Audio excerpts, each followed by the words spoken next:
So tell me, Mr. Hunt, you will be 89 years old in September, right? That is correct. How long have you been farming?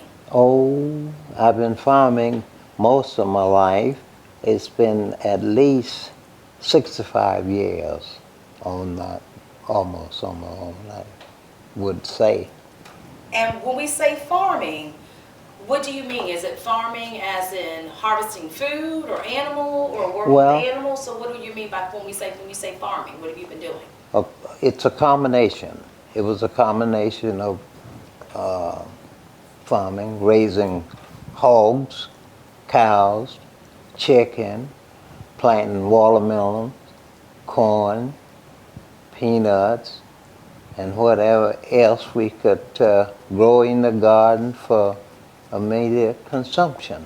When you started this, was this just for your family's sake, or was it a way to make money as well? Well, it was a way of livelihood for us, and that's the only source of way to make a living we had at the time. Is this something you inherited from your father, or is it something? Oh, I'm sorry. That's okay. Absolutely. Hold on, we'll let you get your phone. We'll let you get your phone. Let me cut it off because I have a lot of scam calls on it. Oh yeah, I understand. Let me turn the volume down. I'm sorry. That's okay. Okay, So I'm was ready. was it your father's is it your family land, or was it your land that y'all started? Well, it was basically my family land and my grandparents, great grandparents. This started on their land. And then from there, it was family land. From there, how have you seen it grow over the years? Because you said you started off raising hogs, cows, chickens, planting watermelons, peanuts, all types of things. How have you seen it grow over the years? Well, it has grown, but during this time we couldn't plant a whole lot because we were doing it with horses and mules. And we were doing it single-handed with a plow or planter, with the horse or the mule pulling the planter. So it sort of moved up as we were able to progress. We finally got some type of Ford tractor. And once we had got the Ford tractor, then we were able to plant a little bit more. Wow, so you started off back in the day with the horse and the mule. Yes, ma'am. How many acres did y'all have then? With the horse and the mule? Uh-huh. I would think if we had 60 acres with the horse and the mule, that was a big farm. That was a big farm. But now, 60 acres is less than a day with a tractor. Few hours, 60 acres, you've done more with the tractor in one day and 5 men could do in a whole week. That's the honest truth. So how much land do you have now? About 140 acres.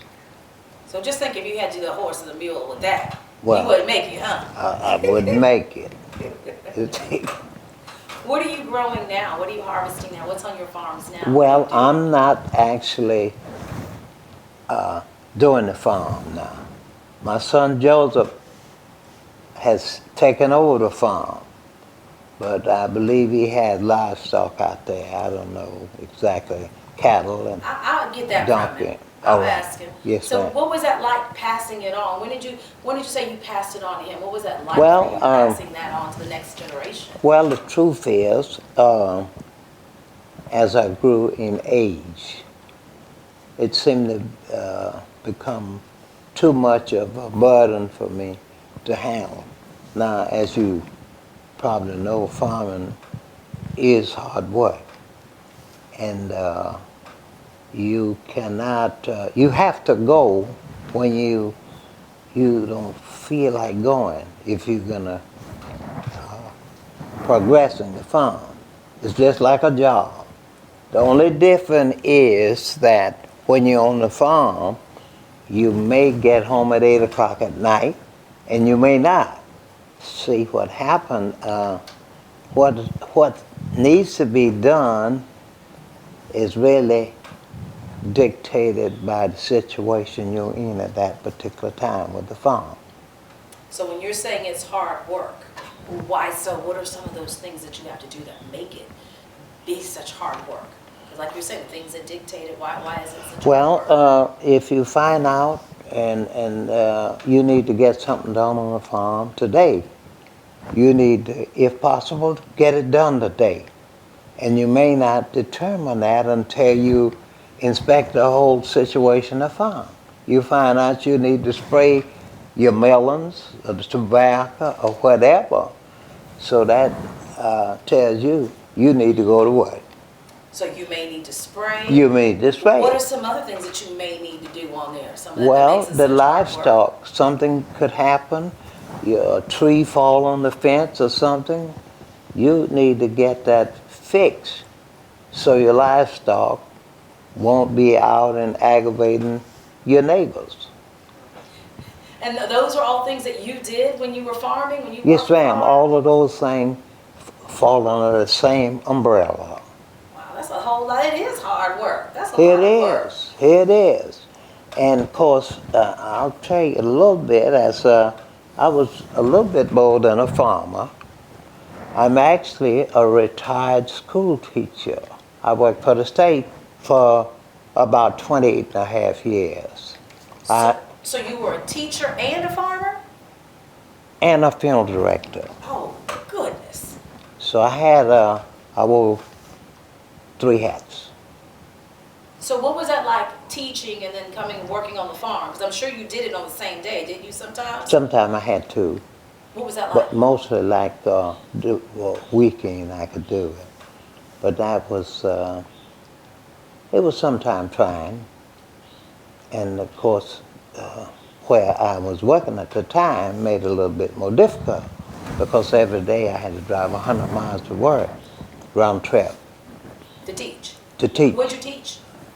In Rayford, Florida. What subject, what grade? Well, actually I was what they call in the public school a secondary teacher. Actually, I was hired to teach science at in the Department of Correction. But after being there 2 years, I got a promotion as a vocational coordinator.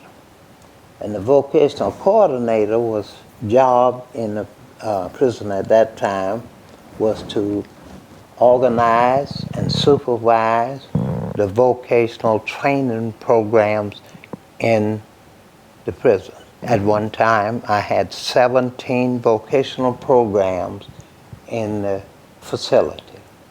I had instructors from Lake City Community College and several surrounding community colleges. So you did this, plus you were a farmer, and you said, so when did you start teaching, would you say? So you said you've been farming for like 65 years. Right. And then you taught for how many years? 28 and a half. 28 and a half, and then you had a funeral home, because you just couldn't sit down, right? No, ma'am. No, ma'am. This place was opened in 1977. Now, my wife, I have to give her credit. She basically ran the place while I was at work. But if I needed to come home when I was at work, she'd give me a call. If she couldn't get a hold of me at the time, I had a friend she would call, and he would take care of business for me until I got home. So that took care of this part of it. So going back to farming. Yes, ma'am. How have you seen it change over the years from then to now? You mentioned a little bit from the horse to the tractors, but how have you seen it now change now? It has progressed tremendously because I know from the horse to the 8N4 tractor up to the big tractors, it has changed quite a bit. What's it like for black people farming? Well, How has that changed? Well, it has changed a lot because black people were mostly sharecrop workers. They were sharecrop workers. And what I mean by that, if you planted, for instance, watermelon, you had someone who furnished you the fertilize, the seeds, and you done the work, grow the watermelons. And when the watermelons harvest, you had to harvest them, but they'd make some kind of arrangement for you to get them loaded on railroad, and we used to load them on the So you've gone from being sharecroppers to now owning the farms. Is that what you're saying? sharecroppers Uh-huh. to owning your own farm. Basically, a lot of them own their own farms then, but they, as far as supplying whatever they needed to get the melons growing, they had to go through the sharecropper. What's your farm called now? Well, To ask Joe that? yeah, Okay, yeah, I'll Joe. get that. I think it's Joe Hunt Farm. Now that's what he has now. Yes, ma'am. I'll get it from him, the name of all that. But Yes, now the ma'am. farming, are you proud of the industry and the way it's going now? And how Well, farming I'm is, or is it- absolutely proud. We've made great strides, and in farming, because, for instance, the farming, if I compare to what Joseph is doing now and to what we used to be able to do, he would be 90% ahead of me as far as being able to cover property, land, and equipment. So you're proud of him, huh? Absolutely, 100%. He may not think so, but we're proud of that young man. He's contrary sometimes, but I'm proud of all of them. We try to keep them on the road. We can't tell them what to do because they'll tell you quick, I'm 3 times 7 and a button. That means they're grown.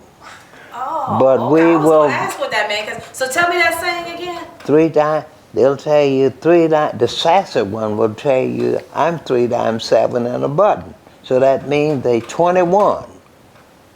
Okay? But we give them spiritual advice at all times. What would you want your legacy to be? Just look at me. Okay? I would want mine to be, actually, to the best of my knowledge, to help my children, my grandchildren, to continue striving and working, be steadfast, and do the best they can in life, to enjoy life, and to be helpful to each other. What about the legacy when it comes to farming that you passed on to Joe? Well, I hope some of them will take up and take the farm on from Joseph when he is not able to work. Now, he has all girls, but them girls won't do like them boys sometimes. Yeah, that is. He's already going, Already. Because the males of a few boys in the family, unfortunately, and they are not too interested in farming. So You hopefully know. we'll keep it up. We Gotta hope keep it they going. will keep it going. Yes, ma'am. I think we got it. I think we got your history, sir. How were you? You were raised on a farm. You said you were Born and here. raised on a farm, about 3.5 miles or 4 miles from here, in a 2-bedroom house. I born in the country. They didn't even have lights. We had lamps with kerosene lamps. There's one sitting there. That's the one, like that. Wood stoves and heaters. Outside bathroom pumps. You had to go out and pump it. Get your bucket and pump it. And that at that time, if you went to someone's house and you saw a big wooden bucket hanging up, that was the water. They had an old gold dipper in it. That's where you dip your water out when you needed water. And then y'all had to know, and you had to know farming, so you had to know what to do for your You livelihood. to make money. absolutely have to you had to know what you were doing. And there was no stranger with the tobacco. You get up 3 o'clock in the morning to take it out of the barn. So sleepy, about to fall out the barn. But following that day, this was the day we picked it back and put it back up. 10 o'clock at night, that same day, maybe and maybe not, we'd be winding it down. So we did tobacco. Yeah. One last question. How has technology from when you first started to now changed? Sir, it's a leap, I'll tell you. Technology has moved and to the point where one man, I would suggest, he could do more than 75 men can do in one day. One man. Joseph has equipment it'll take 100 men to do and still be behind. Because of technology. Because of technology. Okay, one last question. Yes, sir. Bring it on. This is just the journalist in me. What is the most, the best technology that has helped you in your farming? The best technology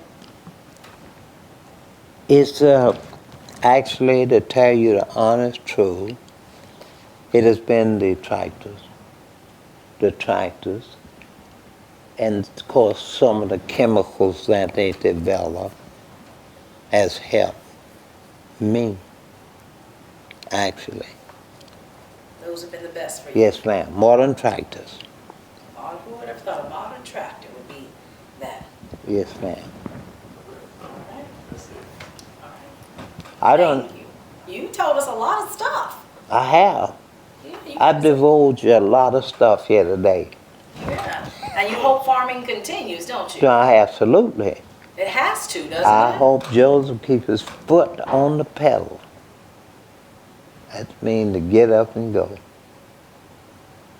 Because we're going to need it. We're going to need it.